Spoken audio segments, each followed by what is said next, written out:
Hi, this is MC Solaris, paranormal romance author of CALYPSO'S HEART, book one in the Orion's Order series. And I am so excited to be here today interviewing the narrator of CALYPSO'S HEART and what I hope to be the narrator for basically all of my books ever, Jarman Day.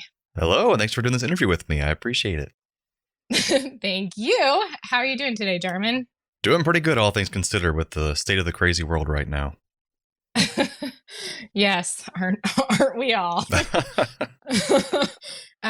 So I guess I wanted to kick this off by saying I am so very grateful to have had the opportunity to collaborate with you on Calypso's Heart.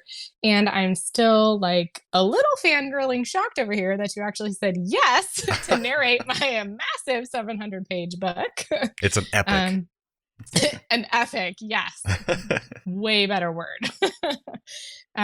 So to kick this off, I would love to learn a little bit more about you, and I'm sure the readers and listeners would love to get a chance to know about you too. So, where are you from, and how did you get into narrating audiobooks? Sure. I'm from Orlando, Florida, originally, which is strange. Not many folks are actually from Orlando. Everyone just comes there to go to Disney World.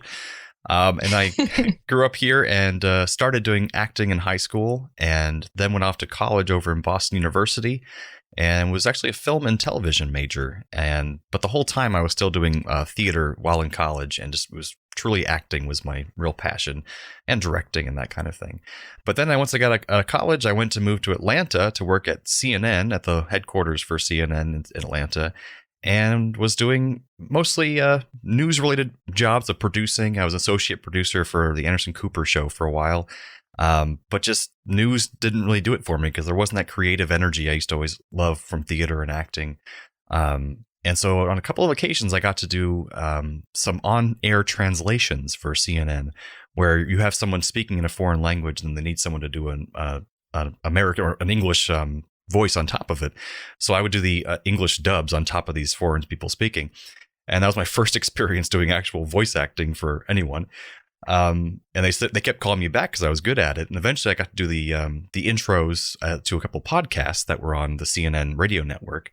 So that kind of got me into it more. And I missed acting so much. So I said, forget this. I'm going to go full whole hog into voiceover acting.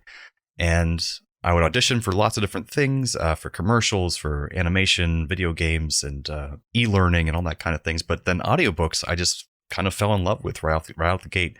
And I even kind of fell into this kind of niche category of shifter and paranormal romance, believe it or not. So I think that might be partially how you might have found me through the website, because I've done many books in this genre, and it's kind of just become something I really enjoy, and I embrace it, and I love growling into the microphone and having things get real steamy in the booth. So that's kind of my life story there.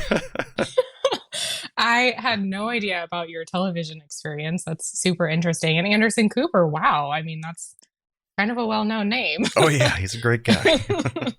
That's really cool. And yes, I was actually curious about how you got into narrating paranormal romances, or if it was just, like you said, something that you fell into, or maybe you just tried it one time and it wasn't even your jam. But it sounds like you really like narrating paranormal romances in particular. Yeah, it's strange because when I first started doing audiobooks, I auditioned for kind of everything, not sure where my interest lied or where would I be good at. And I've got one of my first books was a paranormal romance, and it was fun to read. It was something exciting. I could picture it in my head better than a lot of the other things I was narrating.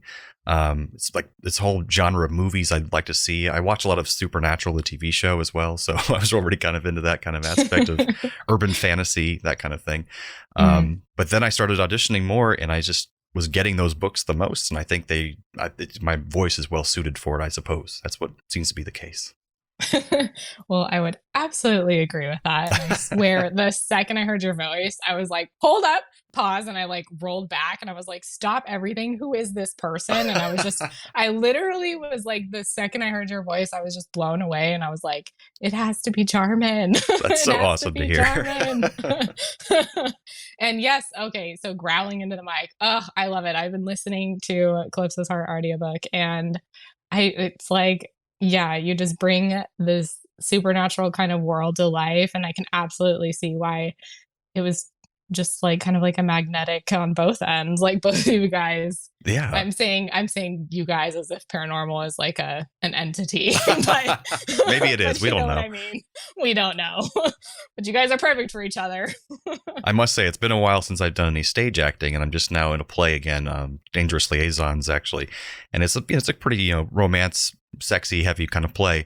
And I've been doing so much of this, of your book in particular, over the past several months. And so I got on stage with her, and my co-star said something to me. And in response, I just growled at her. And she gives me this weird look like, what? Why did you just growl? I'm like, oh my God, I need to get out of this out of my head. I'm a different character. I'm not a shifter. I need to stop growling at people in real life. You're like, didn't you know the main character is an alpha wolf shifter? He just doesn't tell anyone that. It's a secret. He just doesn't tell anyone. It's a part of the game, the Dangerous Liaisons game. Exactly. It's all part of the story.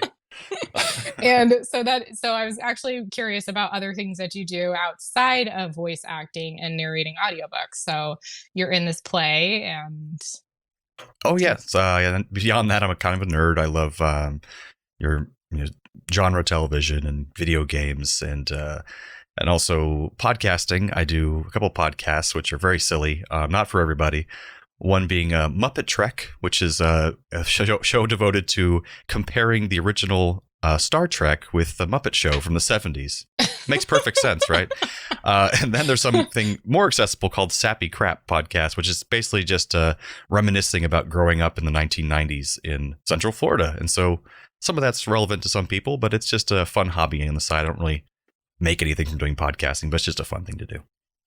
nice. And I can just see how your background that you shared really fits nicely into narrating audiobooks. And in particular, do you have anything that you used from your acting background that wasn't necessarily targeted specifically for narrating audiobooks that you use while narrating an audiobook? Well, I think probably the best acting lessons and stuff I got in my life was I got to study abroad in England in conjunction with the Royal Shakespeare Company, which was like a dream come true. So I was there for one whole summer, just extensively training with a lot of their professors and that kind of thing, and people teaching us stage combat and text analysis. And I think that kind of classical training, and I usually did a lot of Shakespeare plays before that as well. I think it's good, especially for this genre, because it just makes these characters can be kind of over the top and a bit larger than life, and kind of bringing them down and using the text to make them sound like a real person is something that's difficult to do, and that you learn to do with Shakespeare, because it's these big words that are larger than life and you got to make it seem real. So I think a lot of that helped, and it just kind of permeates everything I do acting wise. I'm always thinking of Shakespeare in the back of my head for some reason. Nice. And that sounds like a really cool experience. And so you did that while you were in college, or? Yeah, back in college, junior year, I think, the summer. It was a good old time. Good old time. That's going to be on your Sappy Crap podcast, right? There you go. So sometimes authors I'm going to just totally switch gears here, but sometimes authors can have pen names. Like my pen name is MC Solaris, but that's not my actual real name, which is Marina. But that's a pen name for me. And I often joke around it's an alter ego of mine.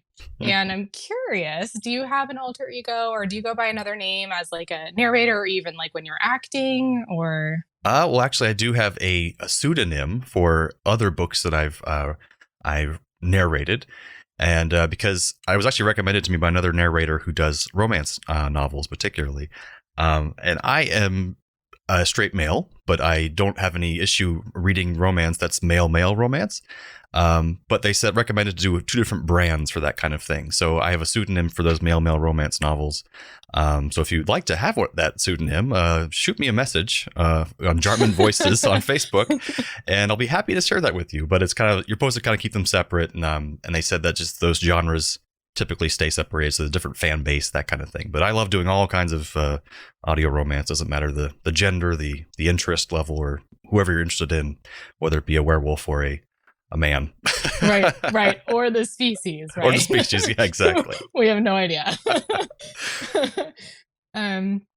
All right. And I actually was curious about this, and I probably should have asked this in the beginning, but is it okay if I what's like the proper term to address you as? Is it narrator, voice actor, or I guess what specifically for audiobooks, narrator's the typical thing. Sometimes I go by producer, but I don't produce the books anymore myself. I just, I record them. I'm an actor. So typically actor's the big umbrella term, but for this particular purpose, narrator for sure. narrator? Okay. Yeah. All right, narrator Jarman Day and some mysterious one that we don't know about unless you email him. That's right. I'll let you know immediately.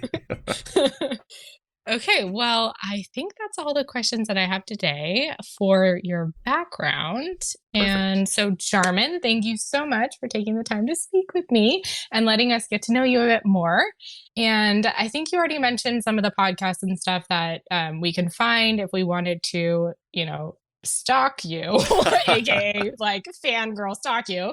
But if you wanted to just give a shout out of where we can find you to make it easier to stalk you, Absolutely. Please stalk me. Go to jarmanvoices.com for some of my demo reels and that kind of thing, or search for Jarman Voices on Twitter or Facebook. I'm not very active there yet, but I will be. I certainly hope. And for all those silly podcasts, playonnerds.com. So there you go. Thank you so much.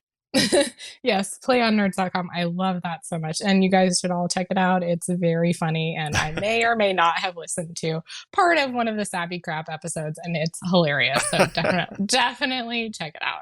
And for those of you who are curious, you can find me at mcsolaris.com. And Calypso's Heart is available at all major retailers in ebook, paperback, and of course, soon to be audiobook. So thank you for listening, and feel free to drop a comment and let us know what you think.